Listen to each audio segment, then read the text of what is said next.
ज्ञानवापी की इमेज को गूगल करिए, प्राचीन जो विश्वनाथ जी है उनका तो पूरा जो वेस्टर्न वॉल वो तो वही है। मेरे लिए बहुत भावुक सब्जेक्ट है ये। अभी बात करते हुए मैं थोड़ा भावुक हो जाता हूँ क्योंकि दुख तो होता है। भगवान शिव के बहुत सारे स्वरूप निराकार स्वरूप ही कहा जाता है, और ख़ास तौर पर अगर भगवान शिव को समझने की कोशिश करें, अमीश त्रिपाठी कैसे समझते हैं? वो तो अनादि हैं, पूरा ब्रह्मांड उनमें समा जाता है।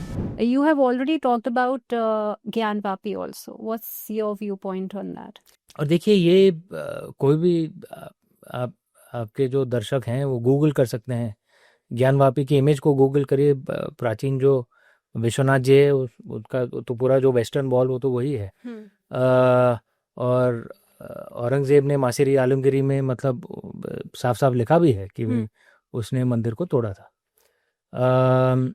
लेकिन इस विषय पर अगर, क्योंकि कोर्ट में इसका भाई केस चल रहा है, केस दर्ज है, और उसके ऊपर आदरणीय अगर जज साहब न्यायाधीश वो उनके ऊपर सोच विचार कर रहे हैं, केस चल रहा है, तो भाई उनके ऊपर ही छोड़ना चाहिए। लेकिन इस विषय पर हाँ मैंने पॉडकास्ट तो निकाला है क्योंकि मेरे लिए बहुत भावुक सब्जेक्ट है ये। अभी बात करते हुए मैं थोड़ा भावुक हो जाता हूँ क्योंकि दुख तो होता है। वहाँ पे आप जो अभी जो काशी विश्वनाथ जी है उसका निर्माण अहिल्याबाई होलकर जी ने किया था, महारानी अहिल्याबाई होलकर, इंदौर की जो महारानी थी। लेकिन नंदी जी को आप देखेंगे वो अभी भी ज्ञानवापी की तरफ ही देख रहे हैं, और इनकी तरह हम भी वहीं पे देख रहे हैं। नंदी जी की तरह हम भी बड़े पेशेंटली रुके रहेंगे अपने प्रभु के दर्शन के लिए। बिल्कुल।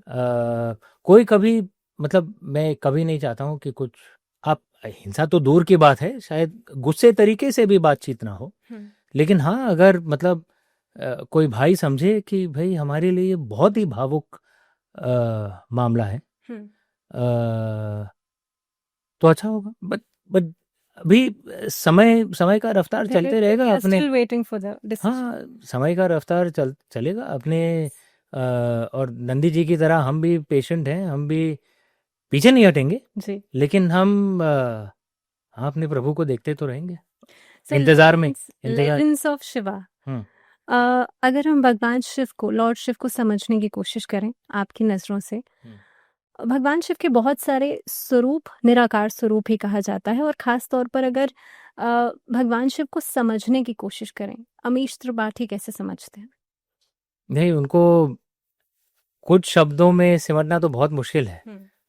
वो तो अनादि हैं, पूरा ब्रह्मांड उनमें समा जाता है जी। तो मेरे हिसाब से शिव जी की शायद सबसे अच्छी बात यह है कि अपने भक्तों के आध्यात्मिक और शायद मानसिक स्तर को समझने के लिए वो उस स्तर पर आ जाते हैं ताकि हम कुछ समझ पाए उनको। क्योंकि भाई मेरा यही लेवल है, इससे ऊपर मैं नहीं उठ पाऊंगा जी।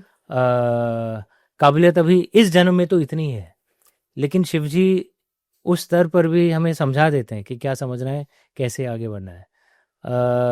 और जो भी देखिए, कुछ लोग उन्हें योग के नज़रिए से समझते हैं, कुछ उन्हें नृत्य के रास्ते से समझते हैं, कुछ वेद के रास्ते से समझते हैं। क्योंकि वेद भी हम शिवपंथी तो मानते हैं कि वेद उन्हीं से उत्पन्न हुए थे।